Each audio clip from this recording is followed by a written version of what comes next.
En el presente, la República Argentina, engrandecida, no es aquella pampa que vieron los próceres de Mayo, sino la realidad que aquellos soñaron. Por los abruptos y difíciles caminos transitaron representantes de nuestra patria, cobijados por un auténtico sentimiento de libertad, y cada uno de ellos sentía el abrazo de la tierra tucumana, que era más argentina que ninguna, por saberse meta de las más sagradas de las misiones patrióticas. A continuación, harán su ingreso las banderas de ceremonias, portadas por los abanderados de las instituciones escolares y de bien público de la ciudad. Las recibimos con un fuerte aplauso.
por la patria hermosa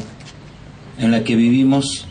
por esta ciudad en la que compartimos cada uno nuestras responsabilidades, y por este Día de la Patria en la que aquellos hombres de las provincias se animaron a ser verdaderamente patria al declarar y al confiar en el poder de la palabra, creyendo en la independencia, se animaron a darnos una patria libre. Ojalá nosotros nos animemos a seguir tomando cada día mejor la herencia que ellos nos dejaron, para que desde nuestros trabajos y responsabilidades podamos seguir construyendo aquí en nuestra ciudad esa independencia. Sabemos que todavía es una tarea, no está lograda plenamente. Por eso, como pueblo, debemos tomar estos valores y seguir trabajando por ellos. Danos fuerza, Señor, para no abandonar la senda de nuestros patriotas en el camino de la independencia de nuestra patria. En el nombre del Padre, del Hijo y del Espíritu Santo. Amén.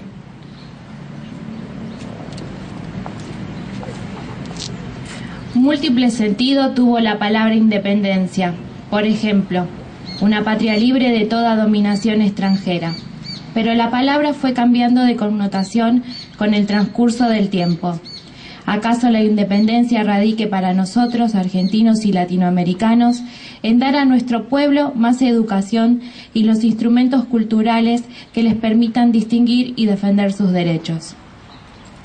Para ayudarnos a reflexionar sobre el significado de la independencia, se referirá con unas palabras alusivas a la fecha que conmemoramos el profesor Federico Antoniazzi de la Escuela de Enseñanza Media número 209, doctor Dalmacio Vélez Arfield.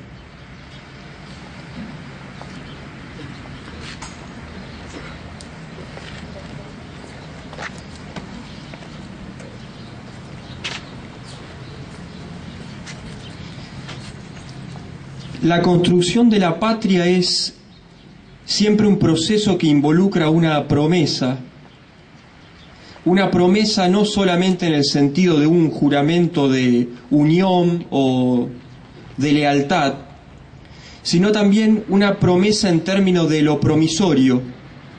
aquello que permite a un tiempo histórico adelantarse a lo que viene. Los hombres que discutieron el país entre 1810 y 1816, sin duda pensaban que con esas discusiones y con ese gesto de declaración de la independencia, las Provincias Unidas podían precisamente adelantarse al tiempo que estaban viviendo, pensando en un futuro que podía ser el marco del crecimiento, o que podía ser un espacio en donde desarrollar verdaderamente un proyecto independiente. Sin embargo, también una patria es siempre el producto de ciertas urgencias y de ciertas necesidades que el momento histórico propone. Y sin duda es necesario detenerse en ese momento histórico del 9 de julio de 1816, porque si uno lo analiza más allá del simple retrato o de la simple figura de los congresales declarando la independencia, se encuentra con un proceso histórico cargado de acontecimientos dramáticos y de tensiones, cargado de luchas, porque si se quiere, en tercer lugar, la patria también es eso, es una lucha permanente de proyectos políticos y económicos, llevados adelante generalmente por distintos actores sociales. Precisamente a comienzos de 1816, el horizonte político a nivel mundial se había ensombrecido una vez más. Nuevamente dominaban el escenario político mundial lo que en ese momento se consideraban las fuerzas de la reacción, de la restauración, aquellos que querían volver atrás con algunas importantes conquistas que habían construido los pueblos europeos y americanos a finales del siglo XVIII y comienzos del siglo XIX. En ese momento, tras la caída del imperio napoleónico, que en cierta manera había dominado violentamente a algunos pueblos europeos, también se produce la llegada al poder en las distintas monarquías de Europa de las fuerzas de la Santa Alianza.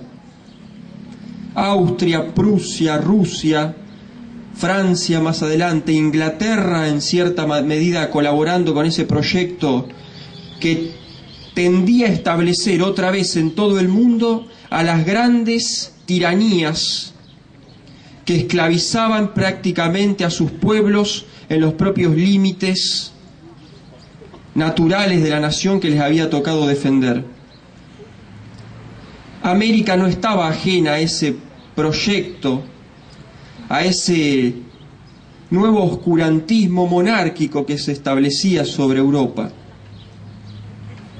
La urgencia del tiempo entonces hacía necesaria la construcción de una declaración formal de independencia que, como bien se plantea en el acta redactada precisamente en ese momento histórico, sostiene la voluntad de ese puñado de provincias de liberarse del violento yugo que la había sometido hasta ese momento a los dictados del rey Fernando VII de Borbón, para aclarar posteriormente que también se declara la voluntad de independencia con respecto a sus herederos, a la metrópoli española y a toda otra dominación extranjera que pudiera existir sobre estas tierras. Porque evidentemente en el análisis político que se hacía de la realidad del momento, no era el ejército de Fernando VII la única amenaza posible, sino que toda la coalición de potencias europeas eran verdaderamente un problema para los pueblos que buscaban su libertad, tanto en Europa como en América. Sin embargo, también hay otro elemento a tener en consideración, porque las tensiones provocadas en esa época no provienen solamente del exterior, de esa Europa convulsionada que está rearmándose en 1815, en 1816. Las tensiones también son internas, porque de los numerosos congresales que representaban a las provincias en el Congreso de 1816 y de aquellos que por motivos políticos y por fragmentaciones políticas no pudieron asistir, se encontraban dos claras tendencias entre aquellos dirigentes políticos que pensaban al Congreso como el punto de partida para formar una verdadera unión de pueblos de América del Sur. Y allí tenemos el ejemplo de la correspondencia que San Martín le envía al diputado por Mendoza, Godoy Cruz, pidiendo urgentemente la declaración de independencia porque no había posibilidad de América sin ese sostén que eran inicialmente las Provincias Unidas. Pero también estaban aquellos congresales y aquellos representantes políticos que, sin estar en Tucumán, veían al Congreso como una nueva manera de dividir, de fragmentar y de defender intereses propios antes que la voluntad de unión. Aquellos que veían al Congreso como una pausa de la guerra de independencia, pero para administrar asuntos particulares y para dominar internamente a los pueblos que venían verdaderamente luchando por esa independencia. No debemos olvidar tampoco que esa independencia y ese Congreso de 1816 era posible, entre otras cosas, por la defensa que los gauchos del caudillo salteño Martín Miguel de Güemes realizaban de una frontera norte que estaba prácticamente perdida, y de las luchas que los pueblos del Alto Perú estaban realizando para contener el avance español, que después de noviembre de 1815, con la derrota de Sipe era ya abrumador. Nunca tenemos que olvidar que esos pueblos del norte argentino y actualmente boliviano sostenían una independencia en la que quizás a veces muchas de las provincias reunidas en el Congreso creían a duras penas o no creían. Inclusive la presencia de algunos representantes de las provincias del Alto Perú, Cochabamba, Charcas, Misque, en ese Congreso también representaba la promesa de una unión que posteriormente motivos de mezquindad política no permitieron.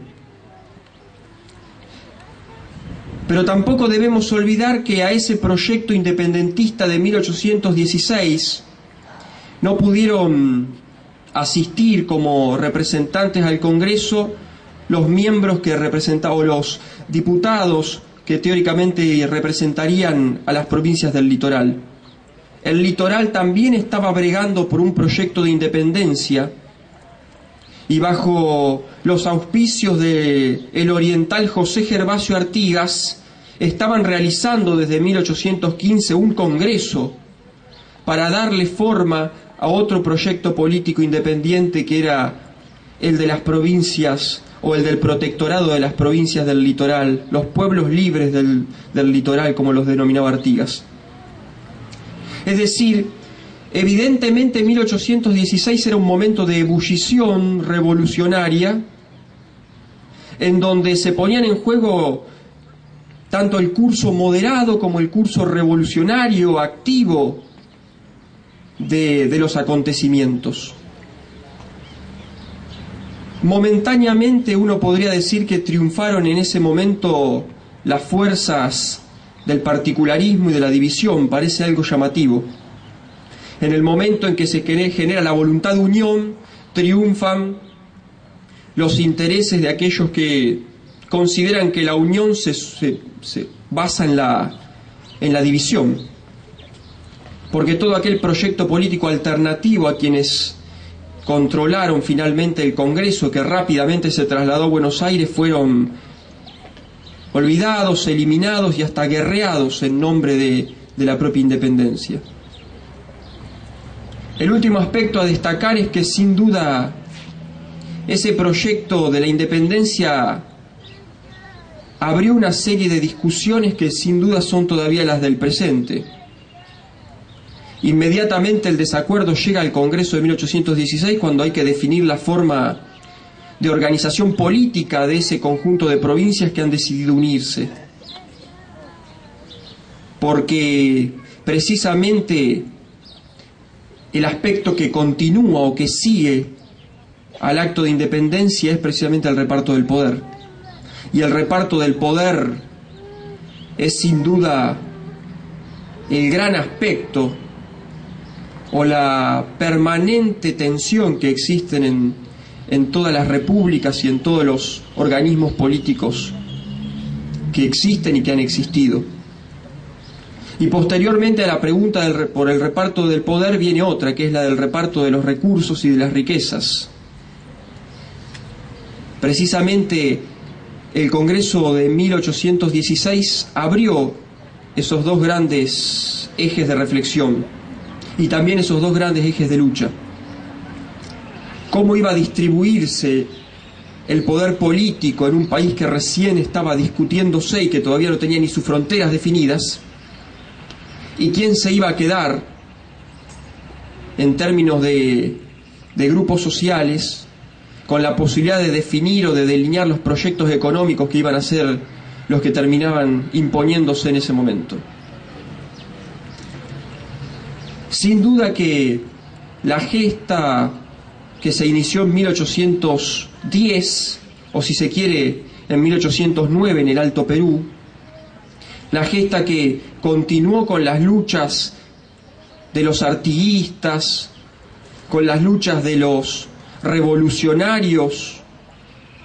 como Belgrano, San Martín, que intentaron imponer un verdadero sentido de liberación al Congreso, están todavía presentes hoy.